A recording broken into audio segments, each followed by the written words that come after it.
Jeune femme enceinte, chassée de chez elle, mais des années plus tard, son fils change sa vie. Si cette histoire vous a intéressé, n'oubliez pas de vous abonner à notre chaîne et dites-nous de quelle ville vous nous regardez. Nous continuons. Le soleil venait à peine de se lever lorsque Élodie sentit le poids du sac à dos sur ses épaules, contrastant avec le vide qui grandissait dans sa poitrine. À 17 ans, elle franchissait le portail de sa maison pour la dernière fois, emportant seulement quelques vêtements froissés et une petite enveloppe blanche cachée parmi eux. Ses mains tremblaient, tandis qu'elle tenait la lanière de son sac, essayant de retenir les larmes qui s'obstinaient à couler sur son visage, encore juvénile. La rue était déserte en ce matin d'automne, et le silence semblait amplifier chaque pensée qui traversait son esprit confus. Qu'avait-elle fait de mal? Pourquoi ses parents, qui avaient toujours été si aimants, la regardaient-ils maintenant avec tant de mépris? Les paroles dures de sa mère résonnaient encore dans ses oreilles. « Tu as déshonoré notre famille. Nous ne pouvons plus t'accepter. » Si. Élodie marcha sans but dans les rues du quartier où elle avait grandi, passant devant le lycée où elle étudiait encore la semaine dernière, le petit parc où elle jouait enfant, la boulangerie où son père achetait du pain frais tous les dimanches. Chaque endroit gardait un souvenir qui semblait maintenant appartenir à une autre vie, une vie qui s'était terminée brusquement la nuit précédente. La jeune fille s'arrêta devant une vitrine, observant son reflet dans la vitre embuée. Sa main se posa instinctivement sur son ventre, encore imperceptible, où grandissait une vie qui changerait son existence pour toujours. L'échographie gardée dans son sac était la seule preuve concrète de cette nouvelle réalité. 17 ans, enceinte et maintenant sans abri, l'ampleur de sa situation commençait à peser sur ses épaules comme une ancre. Sur la place centrale de la ville, Élodie s'assit sur un banc, essayant d'organiser ses pensées et de planifier son prochain pas. L'argent qu'elle avait économisé de quelques petits boulots ne durerait pas longtemps. Elle devait trouver un endroit où loger et un emploi, rapidement. Son enfant dépendrait exclusivement d'elle maintenant. Tandis qu'elle observait les gens passer, pressés dans leur routine matinale, Élodie remarqua une dame qui l'observait de l'autre côté de la place. Madame Mercier, la voisine qui avait toujours eu un sourire gentil pour elle, semblait différente ce matin-là. Il y avait quelque chose dans son regard qu'Élodie n'arrivait pas à déchiffrer. Un mélange de satisfaction et de culpabilité qui, des années plus tard, prendrait tout son sens. Le téléphone d'Élodie vibra dans sa poche. C'était un message de sa meilleure amie, Lucie. « Où es-tu? J'ai appris ce qui s'est passé. Je peux t'aider ?» Élodie hésita avant de répondre. Elle ne voulait impliquer personne d'autre dans ses problèmes, mais elle savait aussi qu'elle aurait besoin d'aide. Après quelques minutes, elle répondit avec une adresse. Lucie arriva sur la place une demi-heure plus tard, essoufflée et inquiète. Sans poser de questions, elle serra son amie dans ses bras. « Viens avec moi, » dit-elle, prenant le sac d'Élodie. « Ma tante travaille dans un foyer pour jeunes. Ce n'est pas l'endroit le plus confortable du monde. Mais c'est sûr, et tu auras un toit au-dessus de ta tête, pendant que nous réfléchissons à ce qu'il faut faire. » Durant le trajet jusqu'au foyer, Élodie resta silencieuse, absorbant la réalité de sa nouvelle vie. Le bus traversait la ville, l'emmenant vers un quartier qu'elle n'avait jamais visité auparavant. Par la fenêtre, elle voyait les bâtiments devenir plus simples, les rues moins arborées, la vie plus crue.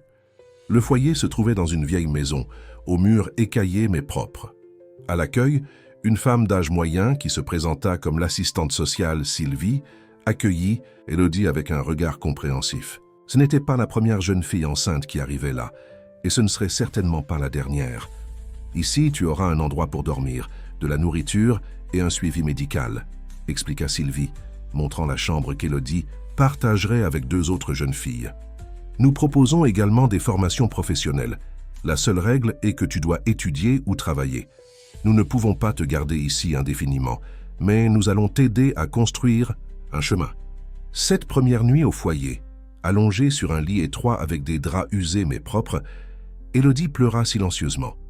Ce n'était pas seulement des larmes de tristesse, mais aussi de soulagement d'avoir trouvé un endroit sûr et de peur face à l'avenir incertain qui l'attendait. Sa main trouva à nouveau son ventre, et elle fit une promesse silencieuse au bébé qu'elle portait. « Nous y arriverons. Je ne sais pas encore comment, mais nous y arriverons. » Les sens étaient sensés.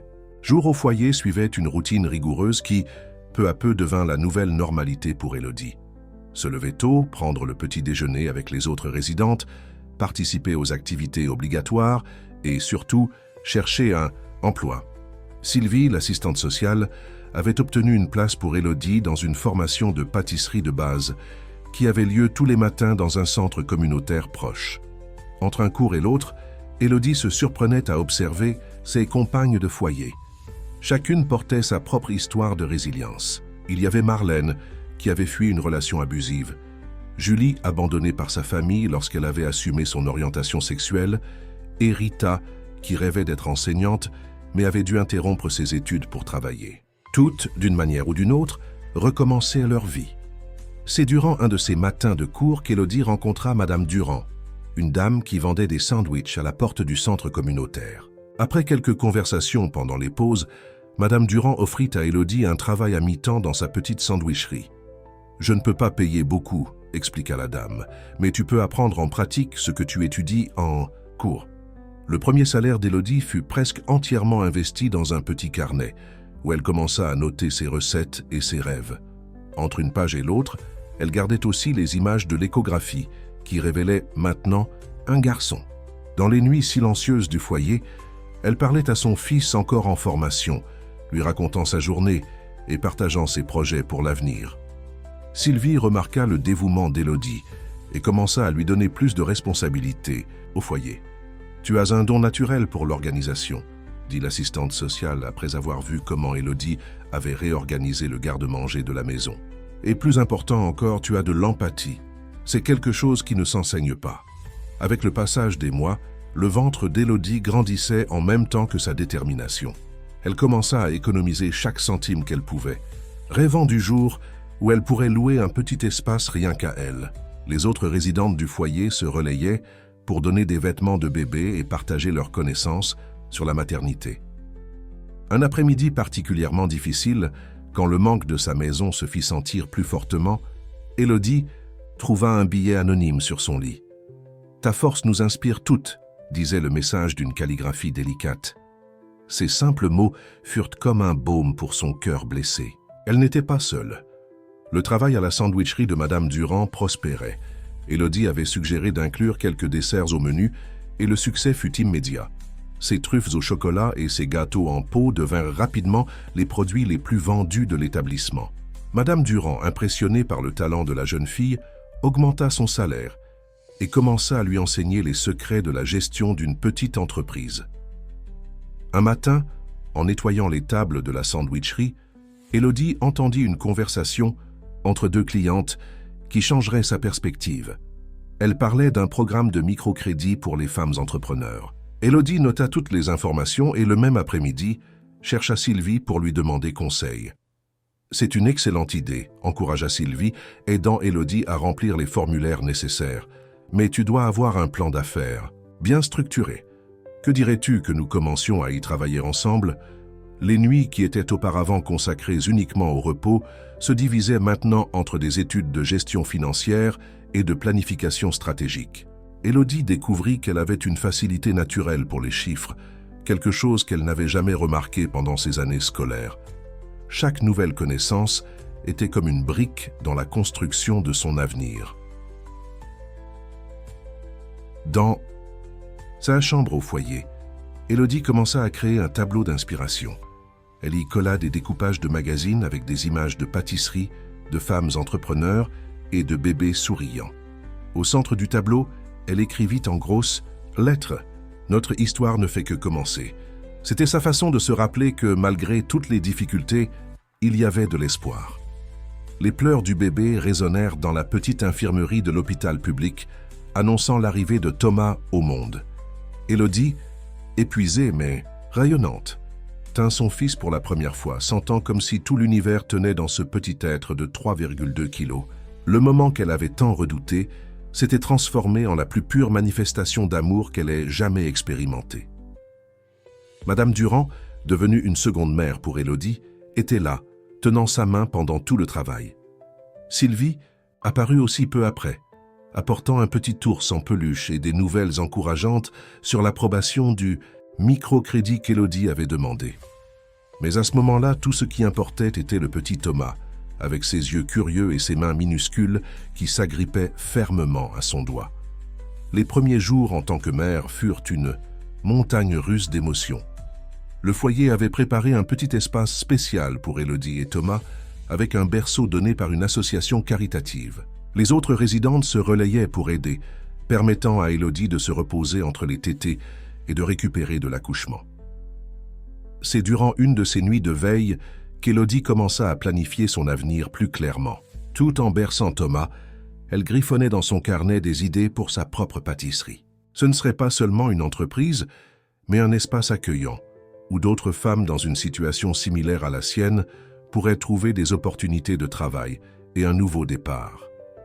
Le microcrédit approuvé n'était pas énorme, mais avec les économies qu'elle avait faites en travaillant à la sandwicherie de Madame Durand, Élodie réussit à louer une petite chambre avec salle de bain dans une pension familiale. La propriétaire, Madame Bertrand, fut charmée par Thomas et offrit une réduction sur le loyer en échange de quelques pâtisseries pour son goûter. La routine à la pension était exigeante. Élodie se levait avant le soleil pour préparer les pâtisseries qu'elle vendait à un petit stand près d'une station de bus. Thomas restait aux soins de Madame Bertrand, qui se délectait de jouer le rôle de grand-mère de substitution.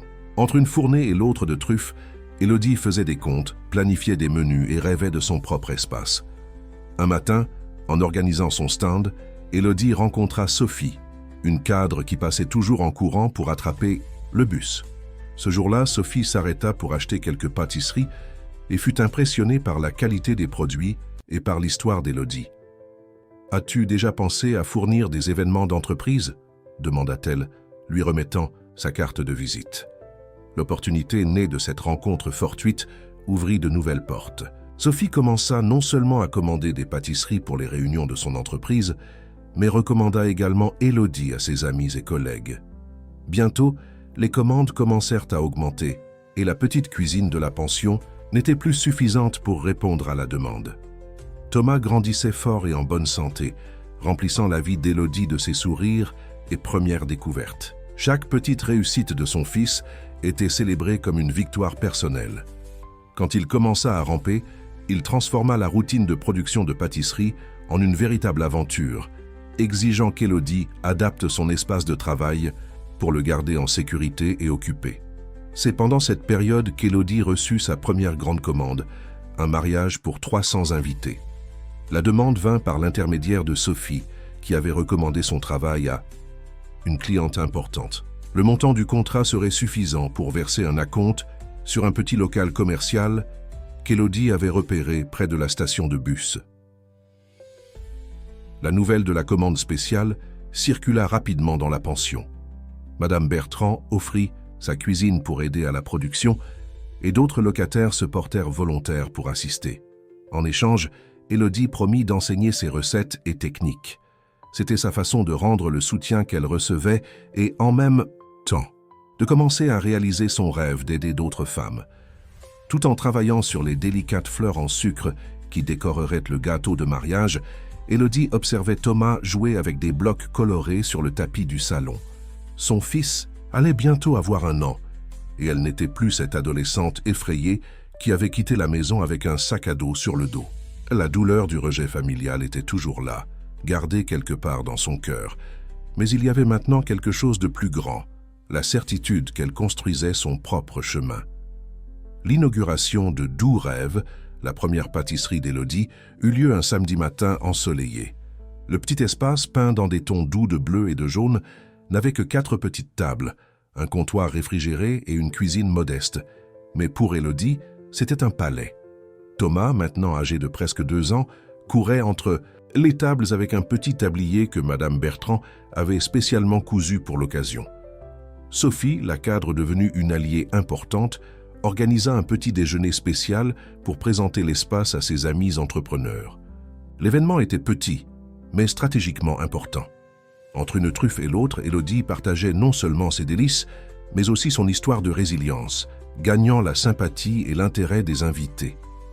C'est durant ce petit déjeuner qu'Élodie rencontra Béatrice, une professeure d'université spécialisée dans les projets sociaux. Béatrice fut particulièrement intéressée par l'idée d'Élodie de transformer la pâtisserie en un espace d'opportunité pour d'autres femmes. « As-tu déjà pensé à structurer cela comme un projet social ?» demanda-t-elle, tout en savourant « un café avec un morceau de gâteau aux carottes ». La conversation avec Béatrice planta une graine qui commencerait bientôt à germer. Dans les semaines qui suivirent, alors que la pâtisserie gagnait ses premiers clients réguliers, Élodie commença à recevoir des CV de femmes en situation de vulnérabilité, adressés par Sylvie et d'autres assistantes sociales de la région.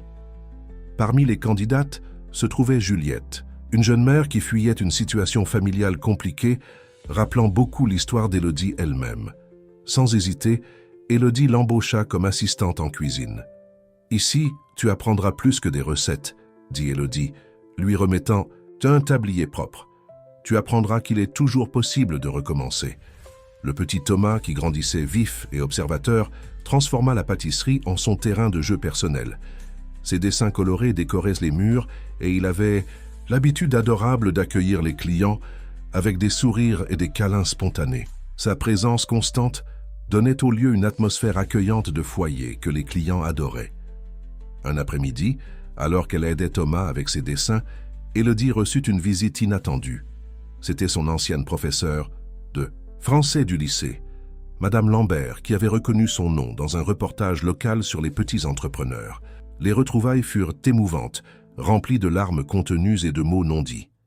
Madame Lambert, toujours sensible aux histoires de ses élèves, perçut en Thomas une lueur spéciale. Durant ses visites fréquentes à la pâtisserie, elle commença à apporter des livres pour enfants et à passer du temps à lui lire. Thomas, naturellement curieux, absorbait chaque histoire avec fascination, développant dès son plus jeune âge un amour pour la lecture qui plus tard se révélerait transformateur. Le succès de la pâtisserie commença à attirer l'attention de la communauté locale. Élodie recevait de plus en plus de commandes pour des événements et des fêtes, et son menu de pâtisserie spéciale avait une liste d'attente. Mais ce qui l'émouvait vraiment était de voir comment son espace se transformait en un point de rencontre et de soutien pour d'autres femmes. Juliette, sa première employée, démontra rapidement un talent particulier pour la pâtisserie fine. Élodie l'encouragea à suivre des cours de spécialisation, parfois même en couvrant les frais. « La connaissance est quelque chose que personne ne peut enlever », disait Élodie, répétant les mots qu'elle avait un jour entendus de Sylvie au foyer. Un soir, après avoir fermé la pâtisserie, Élodie trouva une enveloppe sans expéditeur, sous la porte. À l'intérieur, il y avait une vieille photo d'elle encore enfant, souriante devant sa maison, et une coupure de journal local qui parlait de son entreprise. Il n'y avait pas de message, seulement ces deux images qui créaient un pont silencieux entre son passé et son présent. Élodie rangea l'enveloppe dans son tiroir avec d'autres souvenirs qu'elle préférait ne pas encore revisiter. Le temps passa et Doux Rêve se consolida non seulement comme une pâtisserie, mais comme un espace de transformation. Élodie employait maintenant 5 femmes, toutes avec des histoires de résilience similaires à la sienne. Ensemble, elles ne produisaient pas seulement des pâtisseries, mais construisaient un réseau de soutien mutuel qui s'étendait bien au-delà des murs de la pâtisserie. Thomas fêta ses 8 ans un après-midi de printemps. La fête eut lieu à la pâtisserie, décorée de ballons colorés et de personnages de livres, reflétant la passion du garçon pour la lecture. Parmi les invités se trouvaient ses enseignantes, les amis de l'école et toutes les tantes de Doux Rêve, comme il appelait affectueusement les employés qu'il avait vus grandir. Madame Lambert, qui continuait d'être une présence constante dans la vie de Thomas, lui offrit une collection spéciale de livres pour enfants. « Pour le garçon qui transforme les mots en sourires », écrivit-elle dans la dédicace. L'ancienne professeure était devenue une mentor non seulement pour Thomas, mais aussi pour Élodie, offrant toujours de sages conseils et un soutien inconditionnel. C'est Madame Lambert qui remarqua la première le talent spécial de Thomas pour l'écriture. Durant les après-midi qu'il passait à la pâtisserie après l'école, le garçon créait de petites histoires sur les clients qui entraient, imaginant leur vie et leurs aventures. Ces récits, bien qu'enfantins, portaient une sensibilité surprenante pour son âge. « Ta mère est une héroïne, tu sais ?» dit un jour Madame Lambert à Thomas, tout en l'aidant avec ses devoirs. Le garçon acquiesça, ses yeux brillants d'admiration. « C'est la personne la plus forte que je connaisse, » répondit-il, regardant Élodie qui organisait une nouvelle livraison de pâtisserie pour un événement. La conversation planta une idée dans l'esprit de Thomas. Lorsque sa professeure actuelle, Renée, annonça un concours de rédaction sur le thème « Les héros du quotidien », il n'eut aucun doute sur qui serait son personnage principal. Pendant des semaines, il travailla secrètement sur son texte, demandant de l'aide seulement à Madame Lambert pour réviser l'orthographe. Le jour de la remise de la rédaction coïncida avec un moment spécial à la pâtisserie. Élodie venait finalement d'obtenir l'approbation d'un projet pour agrandir l'espace et créer une salle de formation professionnelle. Tandis qu'elle partageait la nouvelle avec son équipe, Thomas remettait son texte à la professeure Renée, son cœur battant d'expectative. La rédaction de Thomas était différente de tout ce que Renée avait lu au cours de ses années d'enseignement. Avec une simplicité touchante, il racontait l'histoire de sa mère, non pas comme une saga de tristesse, mais comme un conte d'amour et de persévérance. Il décrivait comment Élodie transformait le sucre en sourire, comment ses mains sentaient toujours la vanille, et comment elle avait le pouvoir de faire croire d'autres personnes en leurs rêves. « Ma mère ne porte pas de cape et ne vole pas.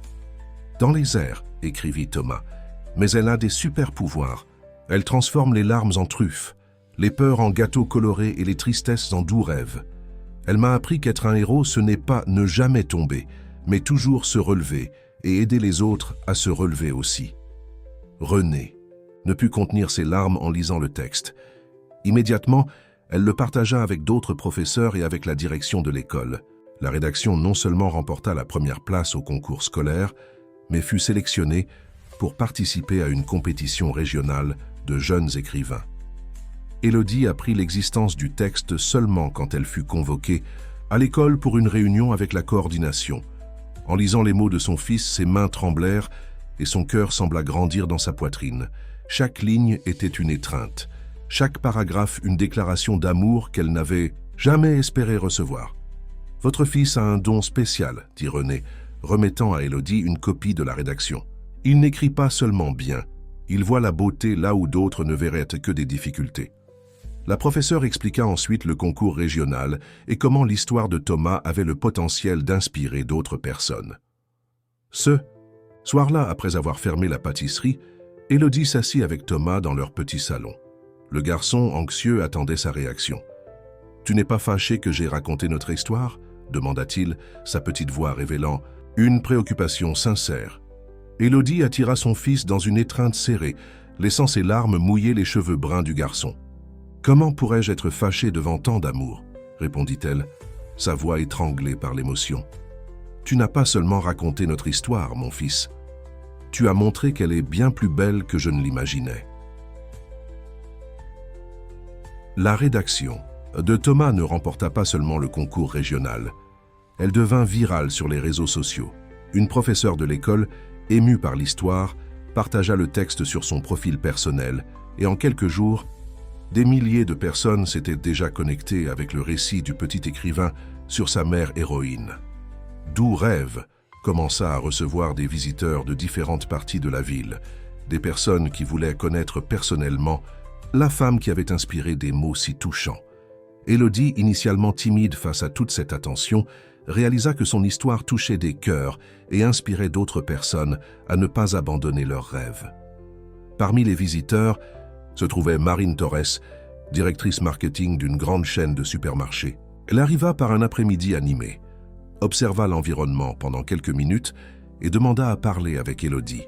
« Votre histoire est exactement ce que nous cherchons pour notre nouvelle campagne sur l'entrepreneuriat féminin », expliqua-t-elle, tendant sa carte de visite. La proposition était tentante. Élodie serait le visage d'une campagne nationale qui encouragerait les femmes à ouvrir leurs propres entreprises. Le contrat incluait non seulement une compensation financière significative, mais aussi la possibilité d'étendre sa gamme de produits aux magasins de la chaîne. Tandis qu'elle réfléchissait à la proposition, Élodie reçut un appel inattendu de Béatrice, la professeure d'université qu'elle avait rencontrée des années auparavant. « J'ai lu la rédaction de ton fils, » dit-elle, « et je n'arrête pas de penser au potentiel d'impact que ton histoire a. Et si nous transformions Doux Rêve en quelque chose d'encore plus grand ?» Béatrice présenta une idée ambitieuse, créer une organisation sociale qui combinerait l'expertise en pâtisserie d'Élodie avec un programme structuré de soutien aux femmes en situation de vulnérabilité. Le projet inclurait non seulement une formation professionnelle, mais aussi un soutien psychologique et juridique. Nous pourrions l'appeler doux recommencement, suggéra Béatrice, ses yeux brillants d'enthousiasme. Un espace où les femmes peuvent reconstruire leur vie, comme tu l'as fait. La proposition toucha Élodie profondément, lui rappelant ses propres luttes et les rêves qu'elle avait quand elle travaillait encore au foyer. La campagne publicitaire apporta visibilité et ressources, mais Élodie tint à maintenir l'accent sur l'impact social. Avec l'aide de Béatrice et une équipe de professionnels bénévoles, elle structura le projet Doux recommencement. Le programme commencerait avec 10 places pour des femmes en situation de vulnérabilité, offrant un logement temporaire, une formation professionnelle et un accompagnement personnalisé. Sylvie, l'ancienne assistante sociale qui avait accueilli Élodie au foyer, fut invitée à coordonner la sélection des premières participantes. « Le cercle se referme, dit-elle, émue en acceptant l'invitation. Tu transformes ta douleur en possibilité pour d'autres personnes. » Thomas observait tout avec fierté et curiosité. Ces mots avaient déclenché une vague de transformation qu'il comprenait à peine. Pendant les travaux d'adaptation du nouvel espace, il aimait s'asseoir dans un coin et écrire sur les changements qu'il voyait se produire autour de lui. Un après-midi, en aidant à organiser des documents pour le projet, Élodie trouva une enveloppe jaunie au fond d'un tiroir, celle-là même qu'elle avait reçue mystérieusement des années auparavant avec sa photo d'enfance. Quelque chose dans cette vieille image semblait maintenant vouloir lui dire quelque chose, comme si le passé essayait d'établir une connexion avec son présent. Madame Lambert, qui suivait de près tout le processus, remarqua l'inquiétude d'Élodie en regardant la photo. « Parfois, nous avons besoin de regarder en arrière pour comprendre où nous voulons aller, » dit-elle, avec sa sagesse habituelle. « Peut-être est-il temps pour toi d'explorer certains souvenirs gardés. » Le projet Doux recommencement battait son plein, transformant la vie de femmes qui, comme Élodie des années auparavant, cherchaient une nouvelle chance. L'ancienne pâtisserie occupait maintenant un bâtiment entier, avec des salles de classe, une cuisine industrielle et même des logements temporaires pour les participantes au programme. Cependant, au milieu de tout ce succès, quelque chose commença à changer dans la routine du lieu. Chaque lundi, ponctuellement à 9 h du matin, une enveloppe brune apparaissait à la réception. À l'intérieur, il y avait toujours un généreux don en argent et un billet écrit à la main, avec une calligraphie élégante et familière qu'Élodie n'arrivait pas à identifier exactement. Les billets contenaient des messages d'encouragement et parfois d'anciennes recettes de pâtisserie qui faisaient ressentir à Élodie une inexplicable oppression dans la poitrine.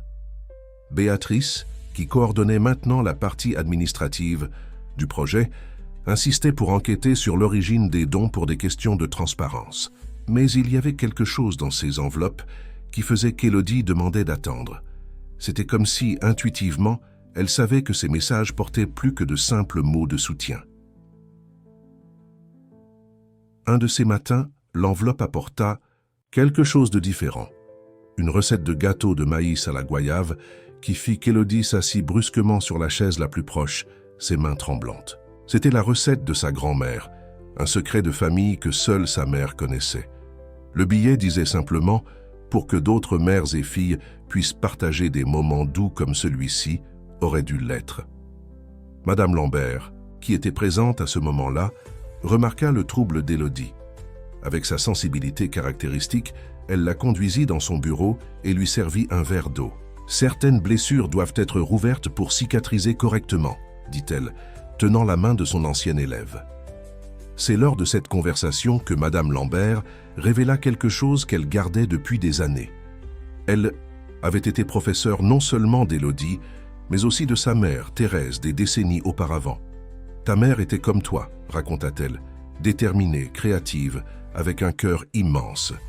Mais la vie ne nous permet pas toujours d'exprimer notre amour de la manière dont nous le souhaiterions. » La révélation provoqua une avalanche de souvenirs chez Élodie. Elle se rappela les dimanches de son enfance, quand sa mère préparait ce même gâteau de maïs, remplissant la maison d'un arôme qui signifiait confort et amour. Comment ces souvenirs heureux pouvaient-ils coexister avec la douleur du rejet qu'elle avait subi des années plus tard? Thomas, qui avait hérité de la sensibilité de sa mère, perçut son inquiétude. Pendant le dîner ce soir-là, alors qu'ils faisaient leurs devoirs ensemble, il demanda « Maman, tu crois que les gens peuvent changer, comme dans les livres, tu sais, quand le personnage découvre qu'il avait tort et essaie de réparer les choses ?» La question innocente de Thomas toucha quelque chose de profond. Élodie commença à remarquer des détails dans les billets anonymes qu'elle avait auparavant ignorés. La façon dont les mots étaient choisis, les références à des moments de son enfance que seule une personne très proche pouvait connaître, le soin de ne pas se révéler directement, tout indiquait que l'expéditeur mystérieux était quelqu'un qui la connaissait intimement. Une nouvelle participante au projet, Madame André, arriva cette semaine-là. Elle avait les cheveux gris et une allure maternelle qui rappelait vaguement quelqu'un du passé d'Élodie. Pendant un cours de pâtisserie, Madame André partagea son histoire. Elle essayait de renouer avec sa fille après des années de séparation causées par un malentendu. Parfois, l'orgueil nous fait commettre des erreurs irréparables, dit Madame André les larmes aux yeux, tout en apprenant à faire des truffes. Mais il n'est jamais trop tard pour essayer de réparer ce qui a été brisé. Ces paroles résonnèrent dans l'esprit d'Élodie toute la nuit. Cette même semaine, Béatrice apporta une nouvelle qui ajouta une couche supplémentaire de complexité à la situation. Une chaîne de télévision voulait réaliser un documentaire sur le projet Doux Recommencement, en se concentrant sur l'histoire d'Élodie et des femmes qui reconstruisaient leur vie grâce au programme. Ils veulent faire des interviews avec des personnes qui ont fait partie de ton parcours, expliqua Béatrice. Famille, amis, mentors, ils pensent que cela donnerait une dimension plus profonde à l'histoire. Élodie sentit son cœur s'accélérer. La perspective de plonger dans son passé, de confronter d'anciennes blessures, était à la fois terrifiante et, d'une certaine façon, nécessaire. Madame Lambert commença à présenter des signes de fatigue qui inquiétaient tout le monde. La mentor qui avait tant aidé Élodie et Thomas affrontait maintenant ses propres défis. Les médecins recommandèrent un repos absolu, mais elle insistait pour continuer à participer aux activités du projet, même de façon limitée. Pendant un après-midi particulièrement difficile, Madame Lambert appela Élodie pour une conversation privée. Son visage était sérieux, chargé du poids d'une vérité longtemps gardée. « Élodie, il y a quelque chose que tu dois savoir », commença-t-elle, sa voix tremblante mais déterminée. « Quelque chose sur le jour où tu as quitté la maison. » La révélation qui suivit fut comme un tremblement de terre qui ébranla l'état, fondation du monde d'Élodie. Madame Lambert raconta l'histoire d'une lettre qu'elle avait interceptée 10 ans auparavant, une correspondance falsifiée par Madame Mercier, l'ancienne voisine. La lettre, supposément écrite par Élodie, contenait des mots durs et de fausses accusations contre ses parents, provoquant la rupture familiale. « J'ai découvert cela il y a quelques mois », continua Madame Lambert, quand Mercier, consumée par la culpabilité, m'a cherché pour confesser. Elle était jalouse de ton avenir prometteur, de la relation étroite que tu avais avec tes parents. L'amertume l'a conduite à commettre cet acte irréfléchi. Élodie sentit le sol disparaître sous ses pieds. Toutes ces années de douleur, de questionnement, de nuits blanches à se demander pourquoi le rejet, tout était basé sur un mensonge cruel. Les larmes commencèrent à couler librement sur son visage, tandis que son esprit essayait de traiter cette nouvelle réalité. Tes parents n'ont jamais voulu te chasser, révéla Madame Lambert, tenant les mains d'Élodie. Ils ont cru que tu les avais rejetés en premier. L'orgueil blessé et la douleur les ont empêchés de chercher la vérité. Elle remit alors à Élodie une enveloppe jaunie, la lettre originale, trouvée parmi les affaires de Madame Mercier. Ce moment, comme un puzzle qui se complète, Élodie comprit la signification des enveloppes mystérieuses qui arrivaient chaque lundi. La calligraphie familière, les recettes de famille, les références à des moments intimes de son enfance, c'était sa mère qui tentait, silencieusement, de reconstruire le pont qui avait été détruit. Thomas trouva sa mère en pleurs dans le bureau et avec la sagesse que seuls les enfants possèdent, il l'embrassa simplement. « Parfois on pleure parce qu'on répare quelque chose de cassé », dit-il, répétant les mots qu'Élodie elle-même utilisait quand quelque chose ne fonctionnait pas dans la pâtisserie. Ce soir-là, après avoir mis Thomas au lit, Élodie s'assit à son petit bureau de travail et commença à écrire. Les mots coulaient comme une rivière longtemps contenue qui trouve enfin son chemin vers la mer. Elle écrivit sur ses peurs, ses réussites, ses découvertes. Elle écrivit sur l'amour inconditionnel pour son fils, sur la force qu'elle avait trouvée dans l'adversité et surtout sur le pardon qui commençait à naître dans son cœur.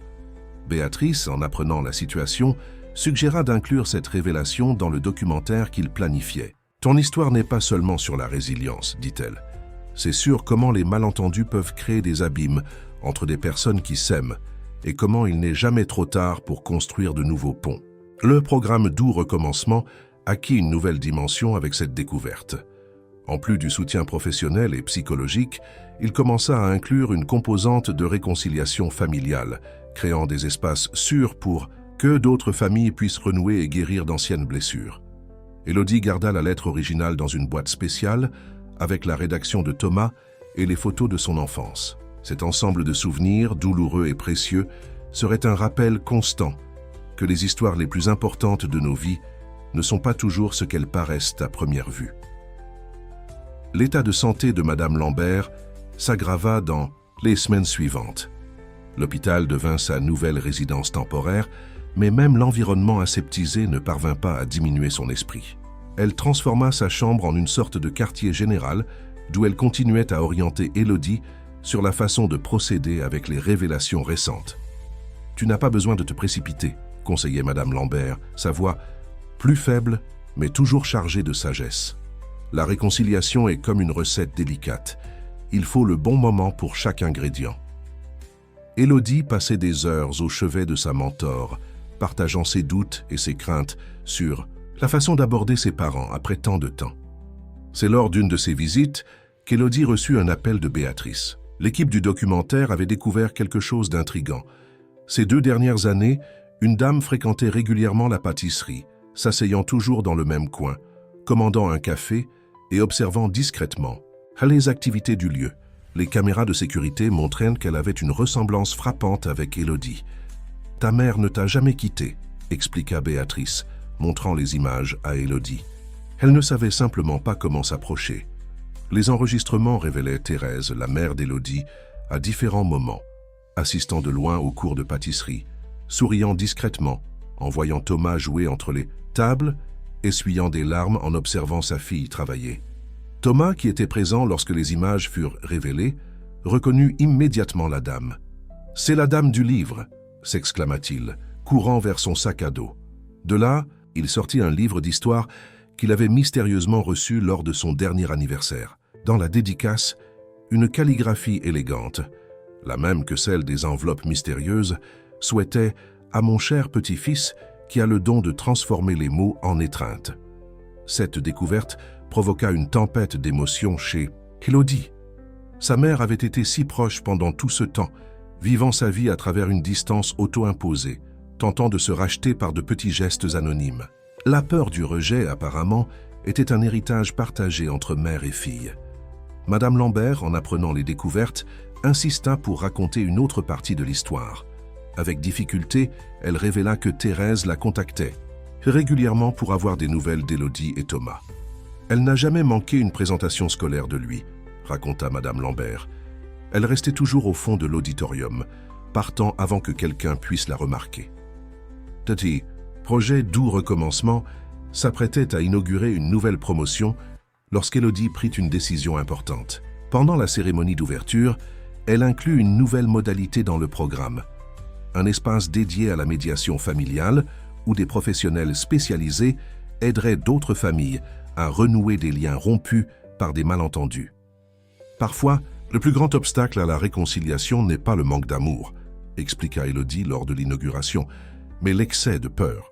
Peur de ne pas être pardonné, peur de ne pas mériter une seconde chance, peur que le temps ait détruit des ponts qui, en réalité, ont seulement besoin d'être reconstruits. Thomas, qui avait hérité du don des mots, écrivit un nouveau texte pour l'occasion. Cette fois, ce n'était pas seulement sur sa mère, c'était sur la famille, le pardon et le courage de recommencer. Parfois, les héros ont aussi besoin de héros, lut-il, sa voix claire résonnant dans la salle.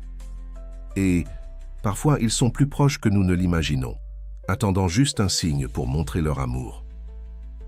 L'équipe du documentaire captura le moment exact où, pendant la lecture de Thomas, une dame aux cheveux gris et aux yeux identiques à ceux d'Élodie entra discrètement dans la salle.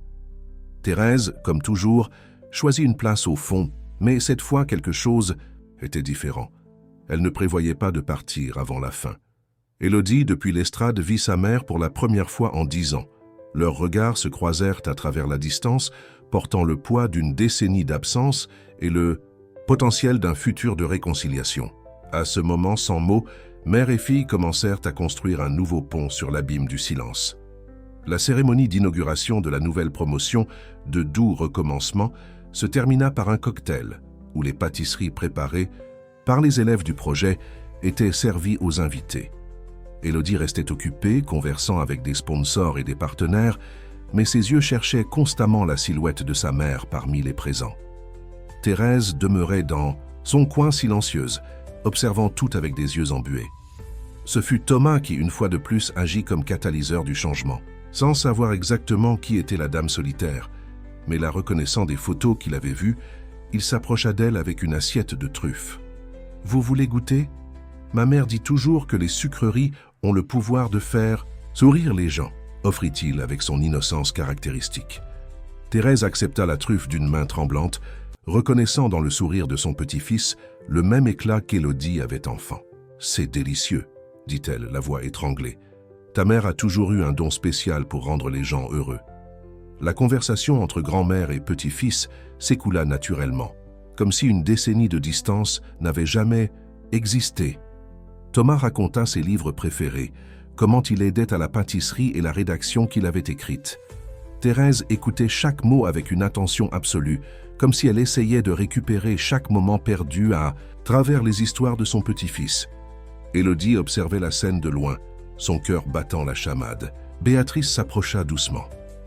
Parfois, les enfants nous enseignent les leçons les plus importantes sur le pardon et l'amour inconditionnel, dit-elle, posant sa main sur l'épaule d'Élodie. Peut-être est-il temps de laisser ton fils t'apprendre quelque chose. D'un pas hésitant, Élodie commença à s'approcher de la table, où sa mère et son fils conversaient avec animation. Le temps semblait ralentir, chaque pas résonnant comme un tambour dans ses oreilles. Thérèse remarqua son approche et devint visiblement tendue, ses yeux révélant un mélange d'espoir et de peur. « Thomas » appela Élodie, sa voix plus ferme qu'elle ne l'espérait. « Je vois que tu as déjà rencontré ta grand-mère. » Le silence qui suivit fut dense, chargé de décennies de mots non dits, d'étreintes non données, de moments perdus. Thomas regarda l'une puis l'autre, ses yeux brillants. « De compréhension, je le savais », s'exclama-t-il brisant la tension. « Vous ressemblez exactement aux photos que maman garde dans sa boîte spéciale. » Sa joie sincère était contagieuse, créant un pont sur l'abîme qui séparait mère et fille. Thérèse se leva lentement, ses mains tremblant toujours. « Élodie » commença-t-elle, mais les mots lui manquèrent. À la place, elle ouvrit son sac et en sortit une enveloppe, une de plus de celles qu'elle avait l'habitude de laisser les lundis. « J'ai écrit tant de lettres, essayé tant de fois. » Élodie prit l'enveloppe mais ne l'ouvrit pas. Au lieu de cela, elle fit quelque chose qui la surprit elle-même. Elle fit un pas en avant et prit sa mère dans ses bras. L'étreinte fut maladroite, initiale, chargée de tension et d'incertitude, mais aussi d'un espoir longtemps endormi. « Je sais pour la lettre de Madame Mercier, » murmura Élodie. « Madame Lambert m'a tout raconté. » Thérèse sanglota doucement, serrant sa fille plus fort. « Pardonne-moi, » demanda-t-elle, « de ne pas avoir lutté davantage, de ne pas avoir cherché la vérité, d'avoir laissé l'orgueil parler plus fort que l'amour. » Thomas observait la scène, les larmes aux yeux, comprenant qu'il était témoin de quelque chose d'extraordinaire. Il prit son petit carnet d'histoire et commença à écrire, sachant que ce moment méritait d'être immortalisé par des mots. Les jours qui suivirent les retrouvailles furent marqués par un délicat processus de reconnexion. Thérèse commença à fréquenter la pâtisserie ouvertement, non plus comme l'observatrice silencieuse du coin, mais comme une présence qui s'intégrait peu à peu à la routine du lieu. Elle arrivait tôt, aidait à organiser les moules, observait les cours de pâtisserie et surtout passait des heures à converser avec Thomas. L'équipe du documentaire, sensible à la délicatesse du moment, gardait une distance respectueuse, ne captant que les moments naturels de ce rapprochement. Béatrice avait instruit l'équipe. Certaines histoires ont besoin d'espace pour se développer. Notre fonction est de documenter, pas d'interférer. C'est pendant un de ces matins que Thérèse apporta une vieille boîte de recettes de famille. Ta grand-mère gardait chaque recette comme un trésor, expliqua-t-elle à Élodie, tout en déballant soigneusement le paquet. Elle disait toujours qu'un jour elle serait à toi. Les fiches jaunies par le temps contenaient non seulement des instructions culinaires, mais aussi de petites annotations, des secrets et des souvenirs familiaux. Thomas, fasciné par ce nouveau trésor, commença à transcrire les recettes dans son carnet, ajoutant ses propres observations à côté des annotations de son arrière-grand-mère. « C'est comme une conversation à travers le temps », dit-il, ses yeux brillants d'enthousiasme. « Arrière-grand-mère a écrit pour grand-mère, qui a gardé pour toi, et maintenant, j'écris aussi. » Élodie découvrit que sa mère avait tenu un journal durant toutes ces années de séparation. Thérèse le lui remit un après-midi, après que tout le monde eut quitté la pâtisserie. « Voici tout ce que je n'ai pas réussi à te dire », expliqua-t-elle, sa voix tremblant légèrement. « Chaque moment que j'ai manqué, chaque regret, chaque fois que je t'ai vu de loin et n'ai pas eu le courage de m'approcher. » Les pages du journal révélaient une douleur parallèle à celle d'Élodie.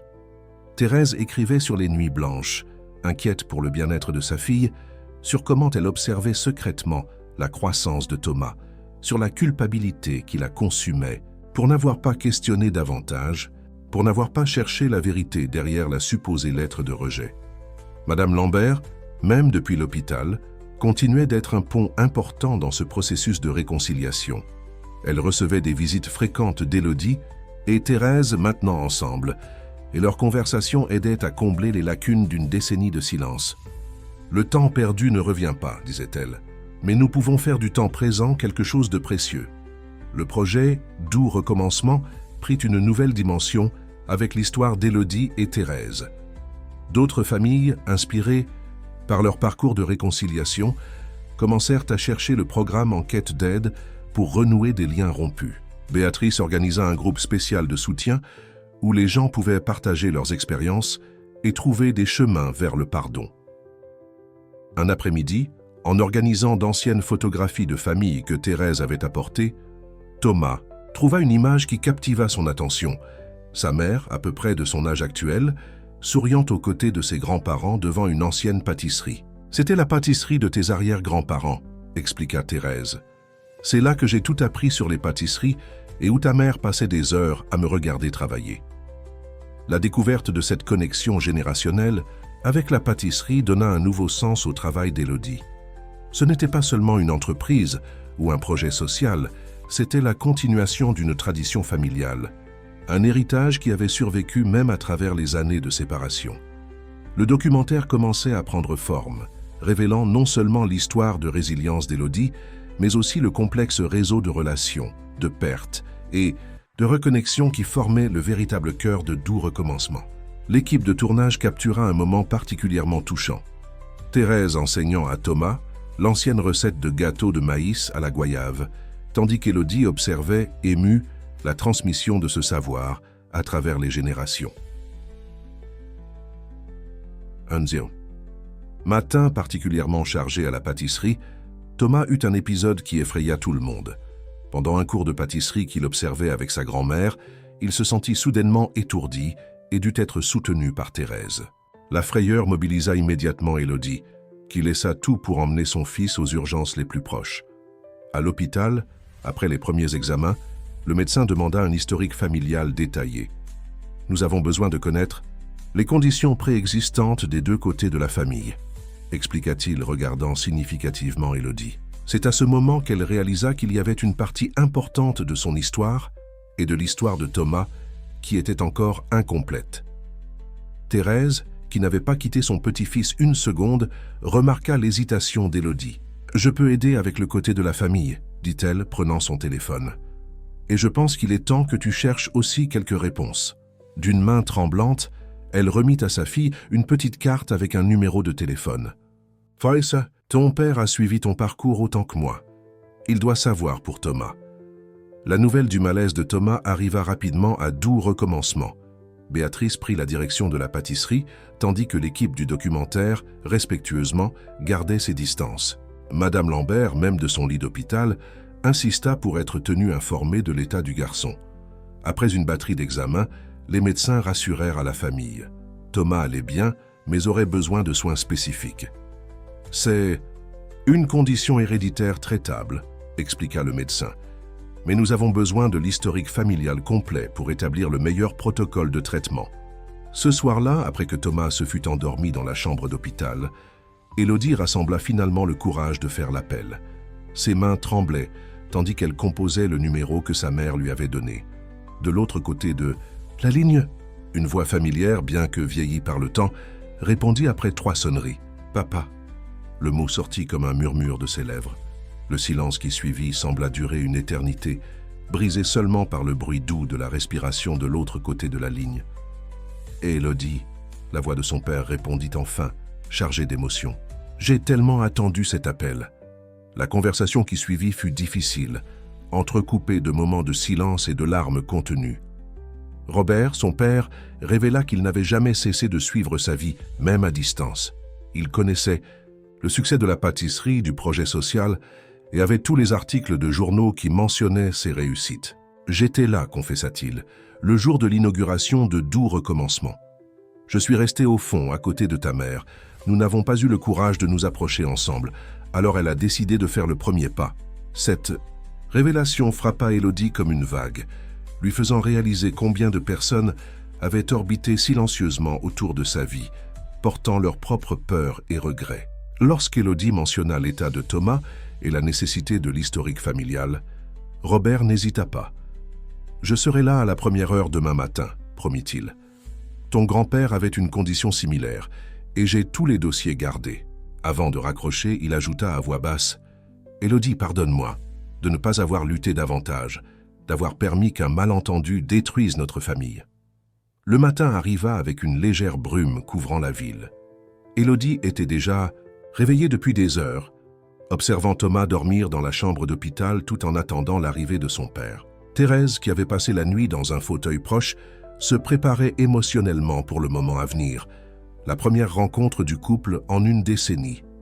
Robert arriva ponctuellement à 8 heures, portant un vieux dossier et un ours en peluche bleue. Il s'arrêta à la porte de la chambre, hésitant, son regard alternant entre Élodie et Thérèse. Les années avaient blanchi ses cheveux, mais ses yeux gardaient le même éclat qu'Élodie se rappelait de son enfance. « Il a ton sourire », furent les premiers mots de Robert en voyant Thomas endormi. Élodie remarqua comme les mains de son père tremblaient, tandis qu'il ouvrait le dossier, révélant des décennies d'histoire médicale familiale soigneusement préservées. « Ton grand-père a traversé la même condition quand il était enfant », expliqua-t-il, la voix étranglée. « J'ai tout gardé en pensant qu'un jour, que peut-être. » Le moment fut interrompu par Thomas, qui se réveilla lentement, ses yeux curieux se fixant immédiatement sur l'étranger dans la chambre. « Vous êtes mon grand-père » demanda-t-il directement, avec la simplicité caractéristique des enfants. Robert se contenta de hocher la tête, incapable de trouver ses mots. « Je savais que vous viendriez », continua Thomas, surprenant tout le monde. « J'ai trouvé vos lettres dans le bureau de grand-mère Thérèse. » Le silence qui suivit ne fut rompu que par le doux bruit du moniteur cardiaque. Élodie regarda sa mère d'un air interrogateur qui rougit légèrement. « Ton père écrivait aussi », admit Thérèse. « J'ai gardé toutes les lettres, comme j'ai gardé les miennes. Nous attendions le bon moment. » Sa voix faiblit, et Élodie réalisa que ses parents avaient partagé plus que le silence pendant ces années. Ils avaient aussi partagé la douleur et l'espoir. Le médecin qui entra pour la visite matinale découvrit une scène qu'il avait déjà souvent observée au cours de sa carrière. Une famille qui se reconnectait à travers une situation de crise. Avec l'historique médical fourni par Robert, il fut possible d'établir un plan de traitement clair pour Thomas. « C'est une condition génétique bénigne », expliqua-t-il, parfaitement gérable avec les soins appropriés. Pendant que le médecin détaillait le traitement, Élodie observait comment son père assumait naturellement le rôle de grand-père, posant des questions pertinentes et prenant des notes détaillées. Thérèse, quant à elle, gardait une main sur l'épaule d'Élodie, comme pour compenser des années d'absence par ce simple contact. Durant l'après-midi, Béatrice apparut avec une surprise. Elle avait organisé une petite célébration à Doux Recommencement pour quand Thomas sortirait de l'hôpital. « Certaines histoires méritent d'être célébrées, dit-elle, souriant en voyant la famille réunie. L'équipe du documentaire, qui avait gardé une distance respectueuse pendant la crise, demanda la permission d'enregistrer ce moment de réconciliation. « Tu sais, dit Thomas tout en partageant avec son grand-père quelques-unes des histoires qu'il avait écrites. Maintenant, je peux écrire sur 3 héros, ma mère, ma grand-mère et mon grand-père. » Robert essuya discrètement une larme, tout en feuilletant le carnet de son petit-fils. Élodie trouva sa mère et son père qui conversaient à voix basse dans un coin de la chambre, leur tête proche comme elle l'était quand ils planifièrent des surprises pour elle dans son enfance. Il y avait quelque chose de familier et en même temps de nouveau dans cette scène, comme une photographie ancienne en cours de restauration, révélant des couleurs que le temps avait estompées. « Il y a quelque chose que vous devez voir, dit Thérèse, sortant de son sac une enveloppe jaunie. C'était la lettre originale de Madame Mercier, celle qui avait initié toute la séparation. J'ai gardé ceci comme rappel de comment un malentendu peut détruire des liens précieux. Je pense qu'il est temps de laisser cette histoire dans le passé. » Ensemble, les 3 observèrent pendant que la lettre était déchirée en petits morceaux. Thomas, de son lit, applaudit le geste. « C'est comme ça que ça se termine dans les livres, » dit-il en souriant. La partie mauvaise devient des confettis, et l'histoire peut avoir un nouveau début. La sortie de Thomas de l'hôpital coïncida avec une semaine particulièrement significative pour doux recommencement. Le projet célébrait sa première année d'activité, et Béatrice avait organisé une célébration qui réunirait toutes les femmes qui étaient passées par le programme. La coïncidence transforma l'événement en une double célébration, de la guérison de Thomas et du succès du projet. La pâtisserie était décorée avec des photos qui racontèrent des histoires de résilience. Parmi elles, il y avait maintenant un nouveau panneau dédié à l'histoire d'Élodie et de sa famille. Les images montraient 3 générations unies par l'amour de la pâtisserie, depuis les anciennes photos des arrière-grands-parents de Thomas jusqu'aux récents clichés de Thérèse, enseignant des recettes traditionnelles à son petit-fils. Robert, qui reprenait peu à peu sa place dans la vie de sa fille, surprit tout le monde en révélant qu'il avait gardé non seulement des dossiers médicaux, mais aussi un album complet documentant chaque apparition d'Élodie dans les médias locaux. « Je découpais chaque article, » confessa-t-il, imaginant le jour où je pourrais te montrer combien j'étais fier de toi. Le documentaire, qui initialement se concentrerait uniquement sur l'histoire du projet social, prit une nouvelle dimension avec la réconciliation familiale. L'équipe de tournage captura des moments précieux. Thomas aidant son grand-père à organiser ses anciennes notes, Thérèse et Élodie recréant des recettes de famille, Robert racontant des histoires de l'enfance d'Élodie aux participantes du projet. Pendant la célébration, une des femmes aidées par le programme, Marie, partagea comment l'histoire d'Élodie avait changé sa perspective. « Quand je suis arrivée ici, je pensais que certains ponts avaient été brûlés pour toujours, » dit-elle émue. Mais Élodie nous a appris qu'il est toujours possible de construire de nouveaux chemins. Madame Lambert, bien qu'encore hospitalisée, tint à participer à la célébration par vidéoconférence. Sa présence virtuelle ne diminua pas l'impact de ses paroles lorsqu'elle annonça sa décision. « Je veux donner ma bibliothèque personnelle au projet. Les livres sont aussi des ponts, et je veux que d'autres personnes y trouvent le même réconfort et la même direction qu'Élodie et Thomas y ont trouvé. » L'annonce de Madame Lambert inspira d'autres dons. Robert, qui avait gardé fermé l'ancienne pâtisserie de la famille pendant des années, offrit l'espace pour l'expansion du projet. « Cet endroit gardait beaucoup de souvenirs douloureux, » expliqua-t-il, « mais maintenant il peut être un espace de recommencement. » Thérèse, quant à elle, proposa de créer un programme spécial au sein du projet, axé sur la reconnexion familiale à travers la cuisine. « Certaines conversations sont plus faciles quand les mains sont occupées à faire des pâtisseries, » dit-elle, partageant sa propre expérience de rapprochement avec Élodie.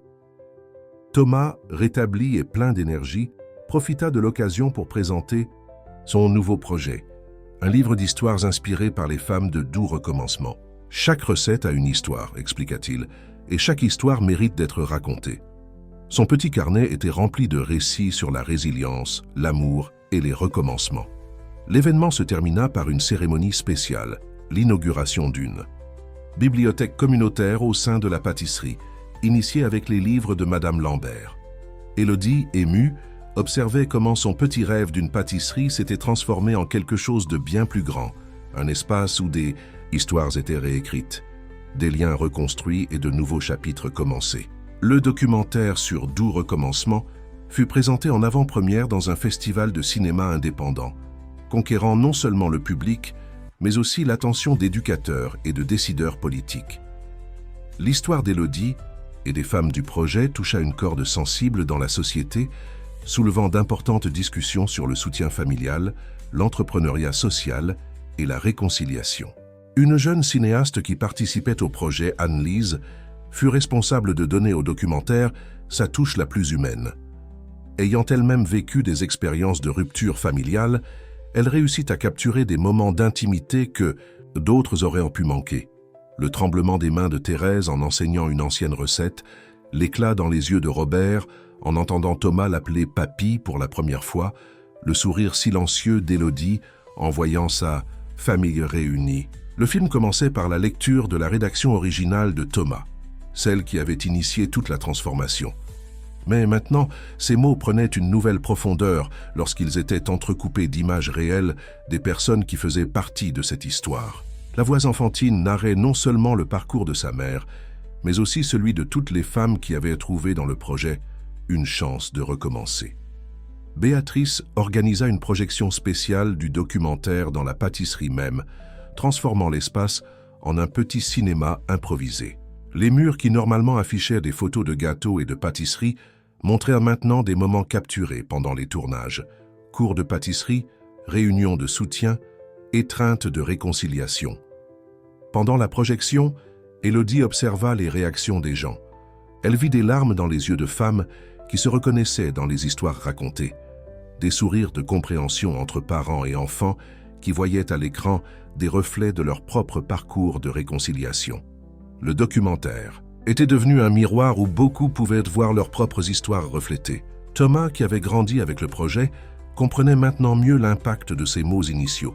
« C'est comme si ma rédaction était une petite graine », dit-il à Madame Lambert, qui assistait à la projection par vidéoconférence depuis l'hôpital. « Et regarde combien elle a grandi. » L'ancienne professeure sourit, fière de voir comment son ancien conseil sur le pouvoir des mots avait fleuri de manières inattendues.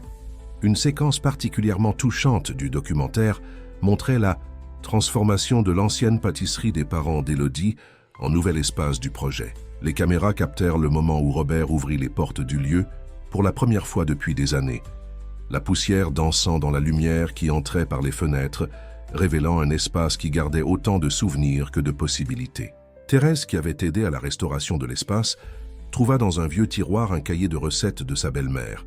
Les pages jaunies contenaient non seulement des instructions culinaires, mais aussi de petites notes sur l'enfance d'Élodie. « Pour ma petite fille, qui un jour fera de cet endroit son propre rêve », disait une dédicace jamais remise. Le documentaire ne se limita pas à raconter des histoires de résilience, il devint un catalyseur de changement. Après sa projection, dans des écoles et des centres communautaires, des initiatives similaires commencèrent à surgir dans d'autres villes.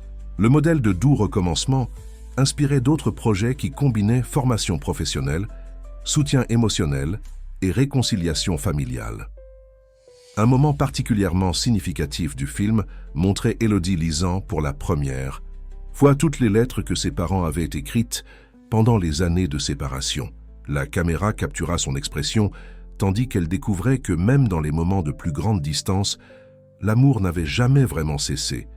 Il attendait simplement une opportunité pour s'exprimer. Le succès du documentaire apporta une vague de changements que personne n'avait prévus.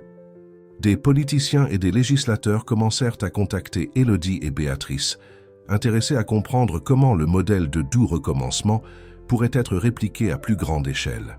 Le projet, qui avait commencé comme un rêve modeste dans une petite pâtisserie, était sur le point de se transformer en politique publique. Une sénatrice particulièrement touchée par l'histoire proposa un projet de loi qui créerait des incitations pour les entreprises qui mettraient en œuvre des programmes similaires de soutien aux femmes en situation de vulnérabilité. « Ce que vous avez construit ici, dit-elle lors d'une visite au projet, n'est pas seulement un modèle d'entreprise sociale, c'est un exemple de comment nous pouvons transformer des vies par l'accueil et l'opportunité. Élodie, qui ne s'était jamais imaginée comme une influenceuse de politique publique, se retrouva à participer à des audiences et des débats sur les droits des femmes et l'entrepreneuriat social. Thérèse et Robert, fiers, assistaient à chaque présentation de leur fille, souvent accompagnés par Thomas, qui continuait à tout documenter dans son petit carnet. Le moment le plus émouvant de ces présentations arriva quand Élodie fut invitée à parler lors d'une conférence sur la réconciliation familiale. Sur scène, elle n'était pas seule. Ses parents et son fils l'accompagnaient, chacun partageant sa perspective du chemin qu'ils avaient parcouru ensemble. Que la réconciliation ne consiste pas seulement à pardonner, dit Élodie durant son discours. Il s'agit de comprendre que nous portons tous nos propres douleurs, nos propres peurs. Il s'agit de créer des espaces sûrs où ces douleurs peuvent être exprimées et ces peurs surmontées. Ces mots résonnèrent dans un auditorium rempli de personnes qui cherchèrent leur propre chemin de guérison. Thomas, qui se présentait maintenant comme écrivain en formation, surprit tout le monde en demandant à lire un nouveau texte qu'il avait écrit. C'était une lettre adressée non seulement à sa mère, mais à toutes les familles qui cherchaient à se reconnecter. Parfois, nous avons besoin de douceur pour adoucir des conversations difficiles, lut-il, mais l'ingrédient le plus important est la volonté de recommencer. Le projet continuait de croître. L'ancienne pâtisserie des grands-parents d'Élodie, maintenant entièrement rénovée, s'était transformée en un centre de formation professionnelle qui offrait non seulement des cours de pâtisserie, mais aussi des cours d'entrepreneuriat, des séances de thérapie familiale et des espaces pour la réconciliation. Thérèse prit la coordination du programme de cuisine thérapeutique, utilisant ses propres expériences pour aider d'autres familles à se reconnecter à travers l'acte de cuisiner ensemble. Robert, quant à lui, se consacrait à documenter les histoires de réussite du projet, créant une archive vivante de transformation et de recommencement. Madame Lambert, même en affrontant ses propres défis de santé, continuait d'être une source d'inspiration. Sa bibliothèque, maintenant partie intégrante du projet, était devenue un espace où histoires personnelles et littéraires s'entrelaçaient, offrant réconfort et direction à ceux qui cherchaient leur propre chemin de guérison. Un après-midi, en observant l'activité dans le centre de formation, Élodie trouva Thomas assis dans un coin, écrivant avec concentration dans son carnet. En s'approchant, elle vit qu'il créait une sorte d'arbre généalogique, mais au lieu de noms et de dates, chaque branche racontait une petite histoire de résilience, pas seulement de sa famille, mais de toutes les personnes qui étaient passées par le projet. D'où recommencement s'était transformé en un mouvement qui dépassait les frontières de la ville. Des histoires de réconciliation et de résilience arrivèrent de différents endroits, inspirés par le modèle qu'Élodie et son équipe avaient créé. La petite pâtisserie qui avait commencé avec des truffes et des rêves nourrissait maintenant l'espoir à l'échelle nationale. Un matin particulièrement chargé, Élodie reçut un appel téléphonique inattendu. C'était une productrice de télévision intéressée à transformer son histoire en une série documentaire qui serait diffusée sur une grande chaîne. La proposition était différente du documentaire précédent. Cette fois, l'accent serait mis sur le processus d'implémentation du projet dans d'autres villes. « Nous voulons que vous soyez notre consultante principale », expliqua la productrice. « Votre expérience personnelle et professionnelle est exactement ce dont nous avons besoin pour garantir que le projet soit reproduit en maintenant son essence originale. » L'opportunité d'étendre l'impact du programme était tentante, mais Élodie savait qu'elle devait consulter sa famille et son équipe avant de prendre une décision. Thomas, qui allait bientôt avoir 9 ans, surprit tout le monde par sa perspicacité lors de la réunion familiale pour discuter de la proposition. « Maman, dit-il, tu te souviens quand tu m'as raconté que chaque pâtisserie a une histoire. Maintenant, nous pouvons aider d'autres personnes à raconter leurs histoires aussi. » Thérèse et Robert, devenus des piliers fondamentaux du projet, offrirent des perspectives complémentaires. « L'important est de ne pas perdre l'essence de ce que nous avons construit ici, » réfléchit Thérèse. Chaque famille a son propre temps de guérison, son propre processus de reconnexion. Béatrice, toujours pratique, commençait déjà à structurer un manuel d'implémentation du projet. Nous devons garantir que les nouveaux centres maintiennent l'équilibre entre formation professionnelle et soutien émotionnel, expliqua-t-elle, montrant des tableaux et des graphiques qui démontraient l'impact du programme. La bibliothèque de Madame Lambert était devenu un espace sacré au sein du projet, un lieu où histoires personnelles et littéraires s'entrelaçaient pour créer de nouvelles narratives d'espoir. Les étagères, qui auparavant ne gardaient que des livres, abritaient maintenant aussi des journaux intimes et des lettres des participantes au programme, formant une archive vivante de transformation. C'est durant un après-midi à la bibliothèque qu'Élodie trouva une lettre spéciale, écrite par l'une des premières participantes au projet. Marie, qui était arrivée au programme sans perspective et avec une famille fragmentée, était maintenant propriétaire de sa propre pâtisserie dans une autre ville et avait réussi à se reconnecter avec ses enfants. « Ce que j'ai appris ici n'était pas seulement faire des pâtisseries », écrivit Marie. « J'ai appris qu'il est possible de transformer des ingrédients amers en quelque chose de doux, que les recettes de famille peuvent être réécrites et qu'il n'est jamais trop tard pour commencer un nouveau chapitre. » La lettre de Marie cristallisa quelque chose qu'Élodie ressentait depuis un certain temps. Doux Recommencement n'était pas seulement un projet social ou un modèle d'entreprise. C'était un mouvement de transformation qui opérait à l'intersection de la mémoire, de la réconciliation et de l'espoir. L'émission de télévision commença à être produite avec un soin particulier pour préserver la dignité des histoires partagées. L'équipe de tournage, sensibilisée par la nature délicate du projet, adopta une approche quasi-documentaire permettant au récit de se développer naturellement. Une des premières villes à recevoir le nouveau centre de Doux Recommencement fut justement celle où Élodie avait grandi. L'ancienne voisine, Madame Mercier, maintenant une dame fragile consumée par la culpabilité, fut l'une des premières à contacter le projet, non comme participante, mais pour offrir une demande sincère de pardon. La rencontre entre Élodie et Madame Mercier fut témoin par Thomas, qui observait tout avec ses yeux d'écrivain en formation. « Tu sais, maman, dit-il après, dans les histoires que je lis, le pardon transforme toujours les gens. C'est comme une recette magique qui répare les cœurs blessés. » L'expansion de Doux Recommencement apporta de nouveaux défis et découvertes. Chaque ville qui recevait le projet ajoutait sa propre saveur à la recette originale, créant un réseau de soutien qui se renforçait à travers la diversité des expériences. Élodie voyageait fréquemment pour aider à l'implémentation des nouveaux centres, toujours accompagnée par Thomas, qui transformait chaque voyage en un nouveau chapitre de ses histoires. Thérèse et Robert assumèrent une plus grande responsabilité dans la gestion du centre original, permettant à Élodie de se consacrer à l'expansion du projet. Le couple, qui avait retrouvé non seulement leur fille, mais aussi l'un l'autre, apportait une sensibilité spéciale au travail avec les familles en processus de réconciliation. Chaque histoire de réconciliation est unique, expliquait Thérèse, lors d'une session d'orientation pour de nouveaux facilitateurs. Mais toutes partagent un ingrédient essentiel, le courage de faire le premier pas. Sa propre expérience de reconnexion avec Élodie était devenue un exemple vivant de cette vérité. Béatrice, observant la croissance du projet, décida de documenter académiquement l'impact social du programme. Sa recherche révéla des données surprenantes sur la façon dont la combinaison de formation professionnelle et de soutien émotionnel créait des changements durables dans la vie des participantes et de leurs familles. Un jour, en organisant du matériel pour un nouveau centre, Élodie trouva un vieux carnet de Thomas. Il y avait un texte qu'il avait écrit juste après les retrouvailles avec ses grands-parents. Parfois, on pense qu'une histoire est terminée, mais en réalité, elle attendait juste le prochain chapitre.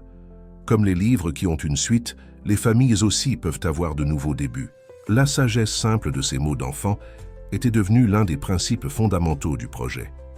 Dans les nouveaux centres, les histoires de séparation et de retrouvailles étaient repartagées non comme des tragédies, mais comme des voyages en cours de transformation. La bibliothèque inspirée par Madame Lambert était devenue un modèle reproduit dans chaque nouveau centre. C'étaient des espaces où livres et histoires personnelles coexistaient côte à côte, créant un environnement où la littérature servait de pont pour la compréhension et la guérison. Dans une des nouvelles unités, une jeune participante découvrit son talent pour l'écriture tout en participant au programme. Inspirée par l'histoire de Thomas, elle commença à documenter les transformations qu'elle voyait se produire autour d'elle. Ces textes, publiés initialement dans le journal local, attirèrent bientôt l'attention d'une maison d'édition. Le livre qui résulta de ce travail, Recettes pour recommencer, devint un outil précieux pour d'autres centres du projet. Chaque chapitre combinait des histoires réelles de réconciliation avec des recettes qui avaient fait partie de ces processus de guérison. Fausti, feuilletant les pages de ce livre, trouva sa propre histoire racontée à travers les yeux d'une autre personne.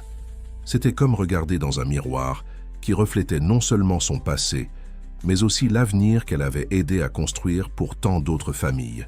Thomas, maintenant un jeune écrivain en formation, avait commencé sa propre série de carnets, documentant les histoires qu'il rencontrait dans chaque nouveau centre du projet. Chaque lieu a sa propre saveur, expliquait-il, mais l'ingrédient principal est toujours le même. Amour et courage pour recommencer. Le 5e anniversaire de Doux Recommencement coïncida avec un moment spécial, l'inauguration du 10e centre du projet dans une ville de province. La célébration réunit des participantes de toutes les unités, créant une rencontre qui mélangeait histoire, saveur et émotion de différents coins du pays. Élodie observait l'animation avec des yeux embués. La salle était remplie de femmes qui étaient passées par le programme, beaucoup accompagnées par leurs familles réconciliées. Chaque visage racontait une histoire de transformation. Chaque sourire était témoin d'un recommencement possible. Thérèse et Robert avaient organisé une exposition photographique qui racontait l'évolution du projet. Les images commençaient avec la petite pâtisserie originale et finissaient avec les 10 centres éparpillés dans le pays. Entre les pages et textes, photos, il y avait des espaces blancs avec l'inscription « Prochain chapitre ». Une idée de Thomas pour symboliser que l'histoire continuait à s'écrire. « Maman », appela Thomas maintenant avec ses 10 ans, « je peux lire quelque chose que j'ai écrit ?» Élodie acquiesça, reconnaissant chez son fils cette même détermination qui l'avait un jour poussé à transformer sa propre douleur en possibilité de changement. Le garçon monta sur la petite estrade improvisée, portant son inséparable carnet. « Quand j'étais plus petit, commença-t-il, sa voix claire résonnant dans la salle, j'ai écrit une rédaction sur ma mère, disant qu'elle était une héroïne. Aujourd'hui, je sais que j'avais raison, mais pas seulement parce qu'elle a surmonté des difficultés. Ma mère est une héroïne parce qu'elle a enseigné à beaucoup de personnes à être héroïnes de leurs propres histoires. » Le silence qui suivit fut rempli de sourires et de larmes discrètes. Thomas continua. « J'ai appris que la famille n'est pas seulement qui naît ensemble, mais qui choisit de rester ensemble même quand c'est difficile. J'ai appris que le pardon n'est pas oublier le passé, mais donner une chance au futur. Et j'ai appris que parfois nous avons besoin d'un peu de sucre pour adoucir des conversations amères. » Béatrice présenta les résultats de sa recherche pendant l'événement. Plus de 1000 familles avaient été directement impactées par le projet, avec un taux de réconciliation familiale supérieur à 70%. Mais les chiffres ne racontent pas toute l'histoire, souligna-t-elle. Le véritable impact est dans les petits changements quotidiens, dans les conversations récupérées, dans les étreintes renouvelées. Pendant la célébration, Élodie fut surprise par un groupe de participantes de la première promotion du projet. Elles s'étaient réunies pour créer quelque chose de spécial, un livre de recettes qui mélangeait des plats traditionnels de leur famille avec les histoires de réconciliation qu'elles avaient vécues à travers le programme. Chaque recette, ici, expliqua l'une d'elles, représente un moment de guérison. Ce sont des recettes de grand-mère qui ont recommencé à être préparées, des gâteaux d'anniversaire qui ont réuni des familles après des années, des douceurs qui ont adouci des demandes de pardon. Le livre fut baptisé « Saveur de la réconciliation » et serait distribué dans tous les centres du projet. Thérèse, qui était devenue une sorte de matriarche du projet, partagea sa propre réflexion. « Quand j'ai perdu le contact avec ma fille, je pensais avoir tout perdu. Aujourd'hui, je vois que cette douleur s'est transformée en un objectif plus grand. Chaque famille qui se reconnecte ici est un peu de notre propre histoire de recommencement. » L'exposition incluait un espace spécial dédié à Madame Lambert, qui, même fragile, continuait d'être une source d'inspiration pour tous. Sa bibliothèque était devenue un modèle reproduit dans chaque nouveau centre et sa méthode, d'utiliser la littérature comme outil de guérison, aidait des familles à trouver de nouvelles façons de communiquer. À la fin de la journée, Élodie réunit sa famille, parents, fils et toute l'équipe qui était devenue partie inséparable de sa vie pour un moment intime de gratitude. Qu'ensemble, ils préparèrent l'ancienne recette de gâteau de maïs à la goyave celle-là même qui avait été l'un des premiers pas sur le chemin de la réconciliation. L'arôme du gâteau de maïs à la goyave remplissait l'air de la cuisine expérimentale du plus récent centre de doux recommencement. Élodie, Thérèse et Thomas travaillaient ensemble, leurs mains se mouvant dans une danse synchronisée qui parlait d'amour, de tradition et de renouveau. Robert photographiait chaque moment, documentant non seulement la recette, mais l'histoire vivante d'une famille qui avait retrouvé son chemin vers la maison. « Tu sais, » dit Thérèse tout en saupoudrant du sucre sur le gâteau encore chaud, « chaque fois que nous faisons cette recette, c'est comme si nous réécrivions notre histoire. Chaque ingrédient porte un peu de nos souvenirs, de nos espoirs. » Élodie sourit, se rappelant comment cette même recette lui était parvenue dans une enveloppe anonyme, des années auparavant. Thomas, qui avait hérité de l'amour pour l'écriture et la pâtisserie, notait soigneusement chaque détail dans son carnet. « Ce ne sont pas seulement les mesures des ingrédients, » expliquait-il à une des participantes du projet qui observait, curieuse. « Ce sont les histoires qui rendent le gâteau spécial. » Le nouveau centre, inauguré dans une ancienne maison, restaurée, avait des caractéristiques uniques qui reflétaient l'évolution du projet. En plus de la pâtisserie et des salles de classe, il y avait un espace dédié à la documentation d'histoire, une combinaison de bibliothèques, d'archives et de studios d'enregistrement où les participantes pouvaient documenter leur parcours de transformation. Béatrice avait mis en place un système de mentorat où d'anciennes participantes du programme orientaient les nouvelles arrivées.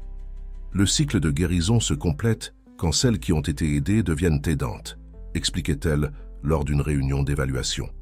La série documentaire sur le projet était devenue un phénomène national, inspirant la création d'initiatives similaires dans d'autres pays. Élodie recevait régulièrement des messages de personnes du monde entier voulant savoir comment elle pourrait reproduire le modèle de doux recommencement dans leur communauté. Chaque histoire de réconciliation est une recette unique, disait souvent Élodie dans les conférences qu'elle donnait maintenant. Il n'existe pas de formule magique, mais il existe des ingrédients essentiels: courage, pardon et la disposition à recommencer.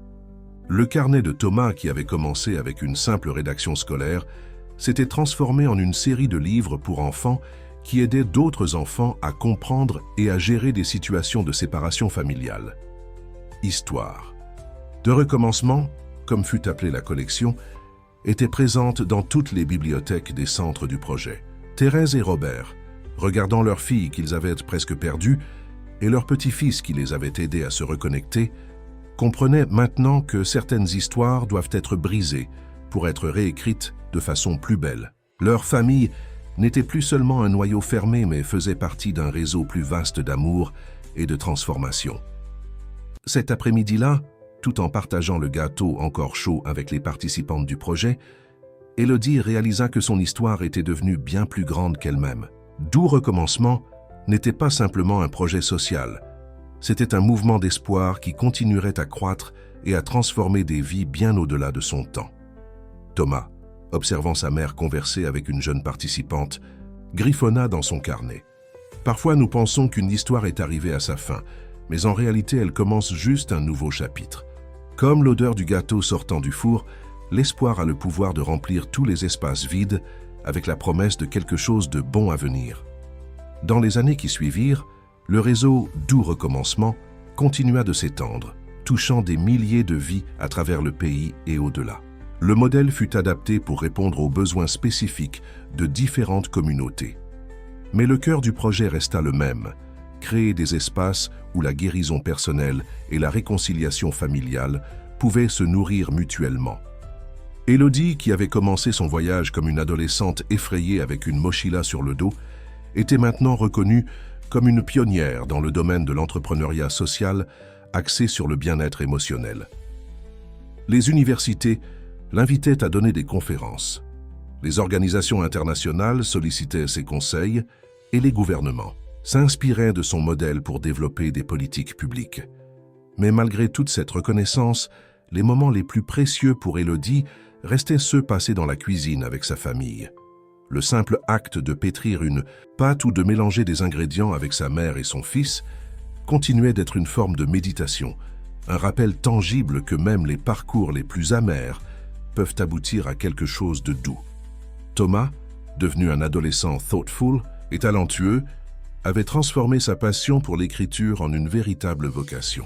Ses livres pour enfants sur les thèmes de la famille, du pardon et du recommencement étaient non seulement populaires, mais aussi utilisés comme outil thérapeutique dans les écoles et les centres de conseil familial. « Je n'écris pas d'histoire, inventée », expliquait-il lors d'une présentation dans une école. « J'écris les histoires que je vois tous les jours, des histoires réelles de personnes qui ont trouvé le courage de donner une seconde chance à l'amour. » Robert et Thérèse, maintenant des piliers respectés du réseau Doux Recommencement, développèrent un programme spécial pour les grands-parents cherchant à se reconnecter avec leurs petits-enfants après des ruptures familiales. Leur propre expérience avec Thomas servait d'inspiration et de témoignage vivant que les liens intergénérationnels pouvaient être restaurés même après des années de silence. Un jour, alors qu'Élodie examinait des plans pour un nouveau Centre international Doux Recommencement, elle reçut un appel surprenant. Madame Lambert, sa mentor bien-aimée qui avait lutté contre la maladie pendant si longtemps, avait finalement perdu son combat. Mais même dans son départ, elle avait trouvé un moyen de continuer son œuvre. Elle a laissé toute sa propriété au projet, expliqua l'avocat au téléphone, avec des instructions spécifiques pour en faire un centre de formation pour les enseignants qui souhaitent intégrer les principes de réconciliation et de guérison dans leur méthode pédagogique. La maison de Madame Lambert, une ancienne, demeure avec un grand jardin et une bibliothèque impressionnante, devint le siège de l'Académie Lambert, un lieu où les éducateurs de tous les horizons venaient apprendre à utiliser la littérature, la cuisine et d'autres arts comme outils de transformation sociale. Lors de la cérémonie d'inauguration de l'Académie, Thomas lut un passage spécial qu'il avait écrit en hommage à celle qui avait été sa première inspiratrice littéraire. Certains enseignants nous apprennent des faits, d'autres nous apprennent des compétences, mais les plus rares et les plus précieux nous apprennent à voir la beauté dans les cicatrices de la vie. Ils plantent des graines qui continueront à fleurir longtemps après leur départ. La vie d'Élodie avait parcouru un cercle complet. La jeune fille qui avait été chassée de chez elle guidait maintenant d'autres personnes vers un sentiment de foyer intérieur, cet espace sûr qui existe au-delà des murs physiques, dans la reconnexion avec soi-même et avec ceux qu'on aime. L'ancienne pâtisserie familiale, où tout avait commencé et fini pour être recommencé, était maintenant le cœur battant d'un réseau international de centres Doux Recommencement. Les recettes qui s'y transmettaient n'étaient pas seulement des instructions pour créer des pâtisseries parfaites, mais aussi des métaphores vivantes de résilience et de transformation.